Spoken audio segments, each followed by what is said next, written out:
Well, it's about that time. Another 2015 NFL mock draft. I'm getting into a decent rhythm and flow with these, I suppose. Now, this time I did decide to get ambitious, adventurous, and do a 3-round mock draft. I am not sure if I put it all in the description box, if all 3 rounds, all 96 picks are going to fit.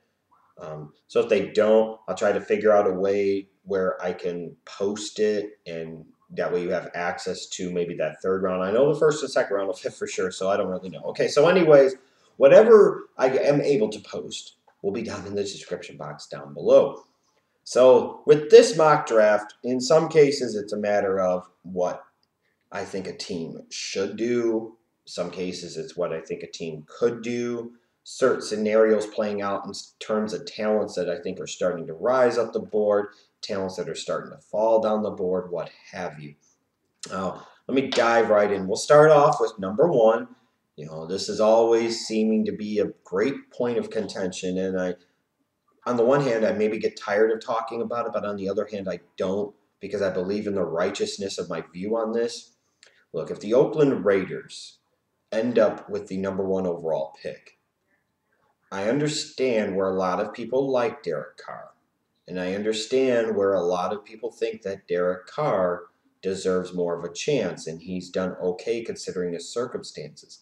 I do not disagree with that. I do not dispute that. I think part of the ridiculousness of the Raiders organization is the fact that it is very, very hard to evaluate Derek Carr with the crap situation that he is in, with the crap talent around him.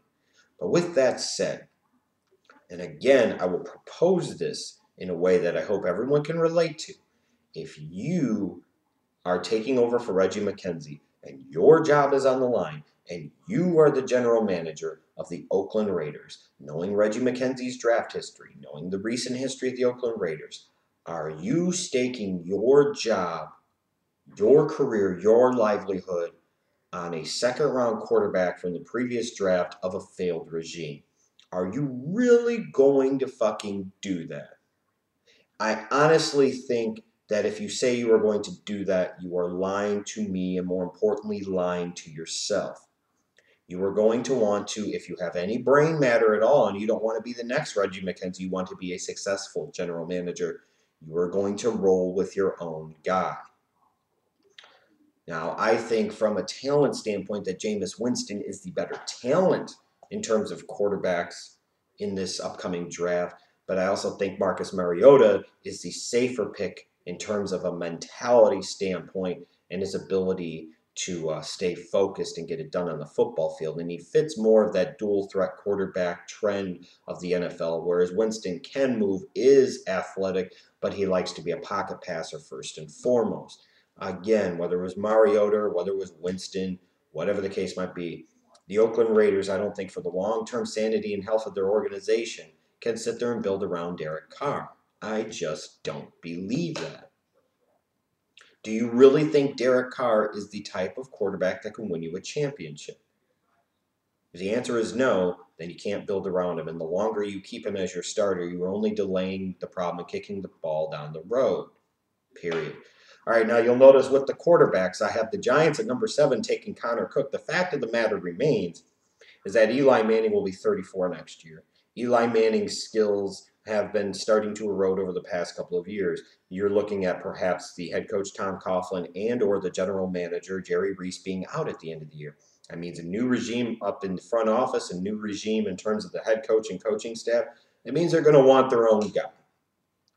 And I think the time is finally right. The draft position could potentially be right for the New York Giants to move on and go after somebody like a Connor Cook. Now, I know Connor Cook has said he'll come back to school, and he may very well might. But as I told you before, when it comes to these mock draft scenarios, I operate under the assumption that everybody is potentially available.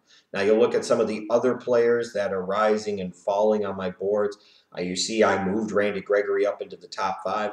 I don't view him as a top 5 pick, but I think this is a situation where some teams may. I've got Shane Ray going number 2 to Jacksonville because I think he's that type of Leo linebacker that Gus Bradley really needs in that Jaguars defense to take that defense up another notch. You see I've got La'el Collins being the first offensive lineman taken off of the board. I happen to think Obehi is incredibly overrated from Texas A&M. I think Scherff is somewhat overrated. Peat has been too inconsistent. I think Collins is that best bet at this particular moment as I'm talking to be the first offensive tackle taken. You'll see TJ Clemmings from Pittsburgh has moved up into my top 10. You'll see that I have 3 wide receivers in the first 15 picks with a total of 5 of them in round 1. I don't think this wide receiver class is nearly as strong as last year's, but last year's wide receiver class was like historically strong. This is still going to be a good wide receiver class. This is also a good draft if you're looking for edge rushers, a weak draft if you're looking for secondary help, a really strong draft, obviously, for running backs, too. In this scenario, I had Melvin Gordon dropping to 21 to Atlanta. At that point in time, if you're Atlanta, you have to take Melvin Gordon. I've got Todd Gurley going to Detroit at 28. And what people don't seem to be talking about enough with the 2014 Lions is that while they may have the best defense in the league statistically, their offense hasn't been that good. And, you know, you've got Bell and Bush and Riddick in the backfield. You really have a little bit of this, a little bit of that. You don't have much of any damn thing. And to get a guy like Gurley, that type of big, dominant, AP type of back at this point in time in the first round has to be tremendous value. And at the end of the day, you are still building that franchise around Matthew Stafford, your franchise quarterback. You brought in an offensive-minded head coach. This is the type of talent that is too good to pass up, and da-da-da.